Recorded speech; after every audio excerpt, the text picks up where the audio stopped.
exclusion, the topic that we were doing yesterday, society has become habitual to social exclusion and inequality because we observe them in practice without any change since our birth and the day from which onwards we began to feel treatment in society. So society has now become habitual of the social exclusion and inequality because it is practicing it, because it is suffering it because of this exclusion right from the time of the birth till date. We always blame poor and marginalized people because we presume that it is outcome of their abstention from hard work during childhood and adolescence. We, all those people who are poor, who have been excluded, we means the persons who have a better go through in the life and who are enjoying all the opportunities.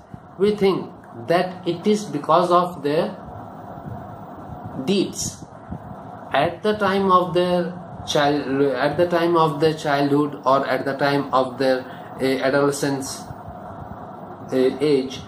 They were not working as they should have been to improve their conditions. Had they worked hard, they would have never fallen in the ditch of severe humiliation and insult. And if they would have worked hard, they would have never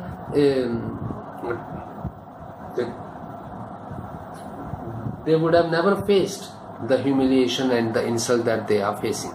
The poor are unable to live a happy and prosperous life irrespective of hard labor. They do because of social exclusion and inequality. And think about the labor class. They worked from the very hour till the evening, and then also they are being excluded and they are facing inequality. They are not giving proper share of income earned or accrued by virtue of their hard work, and they are even not paid well on the basis of the work that they are devoting. The popular and well accepted principle of labor as per economic rule is that if all other things are equal or constant, then personal efforts, talent and luck would surely account for all the differences between individuals.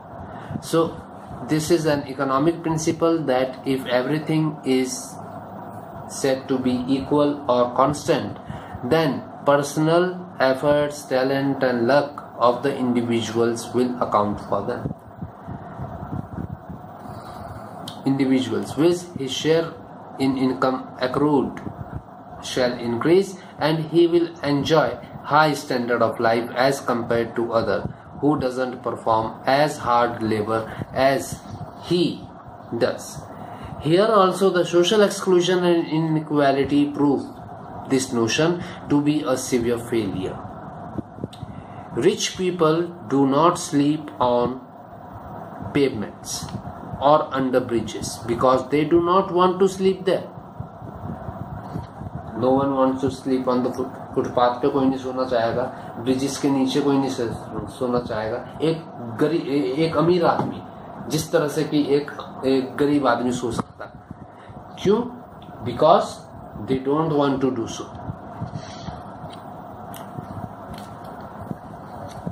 Sleeping there or not is voluntary to them. On the other hand, poor people do so not because they desire to do so. गरीब आदमी footpath पे इस वजह से नहीं सो रहा, या bridge के नीचे इस वजह से नहीं सो रहा, पुल के नीचे इस वजह से नहीं सो रहा क्योंकि उसकी इच्छा है वहां पर सोने की. Because he do so because it is not because they desire to do so. It is because of the social exclusion. One way or the other part have involuntarily compelled them to sleep there. It is because of social exclusion, उनको force किया गया है किसी न किसी तरीके से कि उनको जो है वहां पे ही सोना है।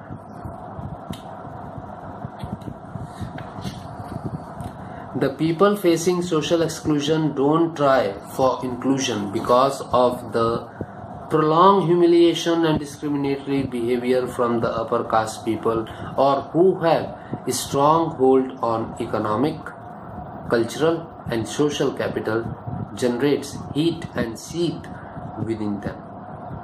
Now the people who are facing social exclusion and inequality, because of that they are facing humiliation and discriminatory behavior from the upper caste or the upper class people. They don't want to now intermingle with them. They want themselves to remain aloof of them, because they have become attuned to this sort of humiliation and this sort of discriminatory behavior, and they don't want to get more humiliated and discriminated by them. It is therefore a reaction to the insult keeps them away from the desire for inclusion, and they don't want themselves to be included in the mainstream. The groups who have suffered from serious inequality and exclusion are the Dalits or Harijans or scheduled castes, the Adivasis or the tribals or scheduled tribes, the women and differently abled such as handicapped, crippled, disabled or mentally retarded. Legislation or laws cannot eliminate social inequality and exclusion because they exist by social acceptance. The prolonged practices of customs by society are generally received the shape of laws. So no legislation, no law can overcome the problem of social inequality and exclusion, because these have now become customs which are being followed from centuries old times. Indeed, it is society itself that can produce lasting change. Only if there is any change in the society, then only they can be changed, otherwise not. However, in this era of capitalist democracy, it appears impossible in which society itself wants to be governed by coalition, where in each party has its own ideology absolutely different than other. But in the capitalist democracy, it appears to be impossible, but it is. It exists. This social inequality and exclusion, it exists. Duality and ambivalence on part of public can bring no change of permanent nature. No doubt untouchability has been abolished and there are stringent laws drafted for a protection of people excluded from the mainstream, but compliance with them is made only under fear of punishment. The main reason behind it is, take the example of abolishment of your untouchability. It has been abolished by passing an act of the parliament and by giving punishment to the people who follow it. So it is not so that it has been stopped. People are not following it so rigorously because of the fear of the punishment, but mentally they are accepting it now also. It's not an acceptance of law of the land with free consent.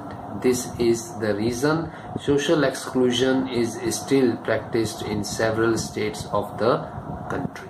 Now also social exclusion is practiced in many states of India.